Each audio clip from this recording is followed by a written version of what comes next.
Hi there, David J. Fielding, author, writer, sometimes actor. I've been encouraged to read a little section from my novel Glims as a way to sort of introduce people to the book, possibly interest them enough to purchase it, and to give them a little taste of what the narrative tone is, and to introduce them to the main character, Lincoln Bright. Glims is the first novel in a series that centers around Lincoln. Lincoln isn't attuned, which means that he sees and hears things that other people don't. What you might think of as ghosts, Lincoln understands them to be glims. Lincoln also has a glim-like entity tethered to him, and that entity's name is Tommy. Tommy also appears in this little section that I'm going to be reading to you. Tommy pulls things out of the ether. He sifts through the memories of people around him, pulls out thoughts, visions, and he feeds these to Lincoln. Then that helps Lincoln track down the glim and to help take care of it. So, because glims are not harmless. Glims can do a great deal of damage, and so it's Lincoln's job to sort of make these things go away before other nasty things come along and do even greater damage. So the section that I'm going to read to you takes place early on in the novel, and Lincoln is basically remembering the first time that he saw a glim when he was just a little boy. So I've also included a little bit of dramatic music with this. It's in the public domain, so there are no copyright issues. And the reason I'm including music is because I'm a performance-based person, and I like things to be a little bit more performance-oriented. So I hope the music doesn't distract. I hope it adds. I hope you enjoy the read. I hope you enjoy what you're about to listen to, and maybe even, are encouraged to pick up the full book so you can read it for yourself. All right, so let me go ahead and get started, and here we go.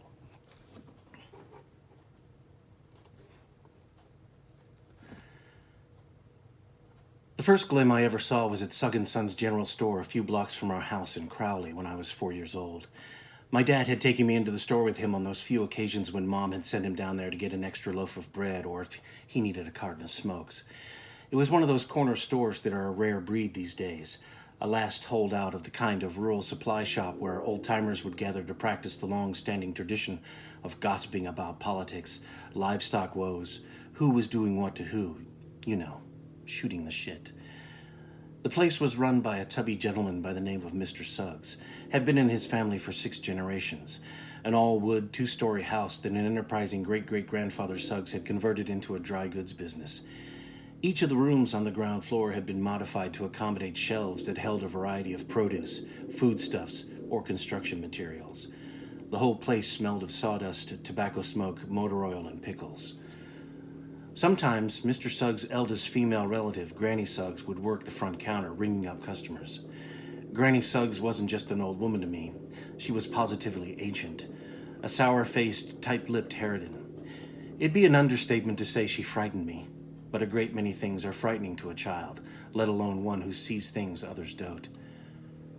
Her face was 10 miles of bad road, a topography of wrinkled ridges, pruned valleys, capped by a stinky perm of tight steel gray ringlets.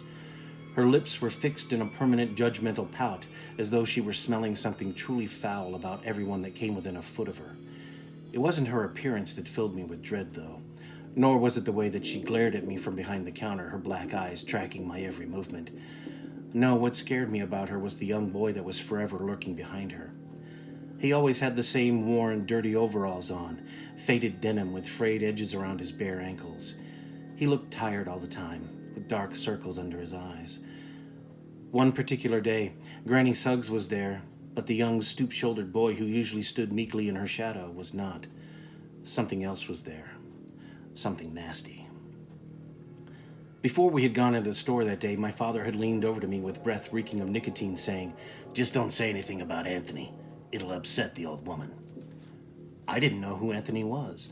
I'd never heard anyone call anybody by that name before. Who was Anthony? But I pieced it together after the ruckus. We entered the store, gathered the 2 things on his list.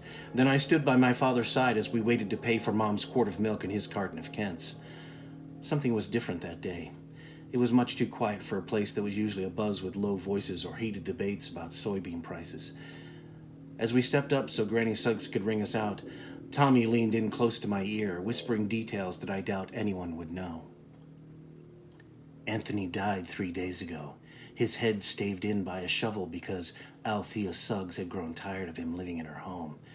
She was tired of this bastard child, the illegitimate offspring of her overweight grandson and that chippy who lived down at the end of Parsons Lane.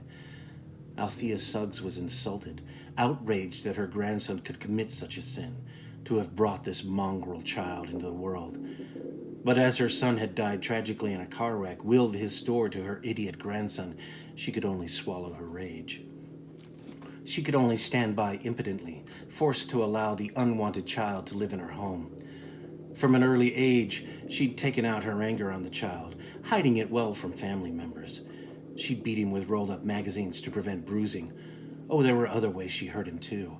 All the vicious things she'd say to him, the name-calling, the torments he'd get if he said anything to anyone. Nothing less than emotional torture. 3 days ago, after a decade of tolerating his presence, she had enough, reached her limit. The beating she had been giving him all his life just wasn't enough to placate her wrath anymore. So that night, after supper, while the young man was scraping the creamed corn off his plate into the garbage, she decided one last beating was all he deserved. She slapped him to the ground, began kicking him, all the while calling him awful, awful names. He tried to crawl away, but that only made it worse.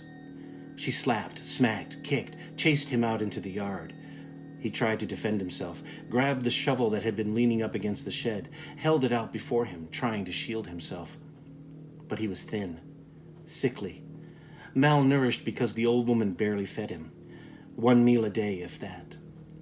So he didn't have the strength to stop her from ripping the wooden pole out of his hands, didn't have the strength to defend himself as she rained blow after blow onto his head, back, shoulders, any place that was exposed. He didn't have the strength to stop her from cleaving the blade into the rusty metal into his skull. The old woman told everyone he'd attacked her. Who else were they going to believe? This upstanding pillar of the community, leader of the woman's choir, or some bastard child of her porker of a son who had dared lie with a no-good drug addict whore? A lot of the things he said didn't make sense to me. Hell, I didn't understand much of anything, being only a few months shy of my 5th birthday. But I knew what Tommy was telling me was bad. I knew that the frightening, shadowy thing that was clinging to the old woman's apron strings wasn't Anthony Suggs. I couldn't help myself. I did what any kid would have done when they see something freaky. I started yelling bloody murder about the dead boy who was clawing his way up Granny Suggs' back, screeched at the top of my lungs as it leaped up onto the wall, swiveled its head all the way around, grinning at me with a mouthful of dagger-like fangs. I don't recall exactly what happened after that, other than my dad yelling at me in the car about what an uproar I'd caused, making the old woman faint like that. "Didn't you listen to what I told you before we went inside? Don't mention Anthony," I said. "How hard is that? I swear there's something wrong with you, Lincoln. It's like you do your best to embarrass me." I know now what happened. The same thing that happens any time a Glim and its anchor come face to face, like the way I forced Brandon Stahlmeyer to look at the thing he hated most in the world. Granny Suggs heard me yelling about the boy she'd killed, turned around to look, then began shrieking as lo and behold there was horrible, skinny, dead Anthony back from the grave. She let out one final screech of fright, then collapsed unconscious onto the sawdust-covered floor. 3 weeks later, the old woman was dead herself. They said it was a heart attack. I'd like to think that it wasn't the stress of her life, or a family history of weak hearts, or all the bottled-up rage that sour, poisonous woman had been holding on to in her 70-plus years of life. I'd like to think that Anthony's Glims scared her to death. So, that's just a little taste of Glims. I hope you enjoyed it. I have to forgive my little stumbles here and there. I haven't done this kind of thing in a long time. But thank you again for listening. Thank you again for tuning in.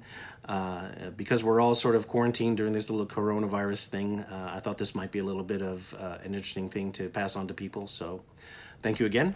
That's just a short section of Glims. Check it out, and I'll see you next time.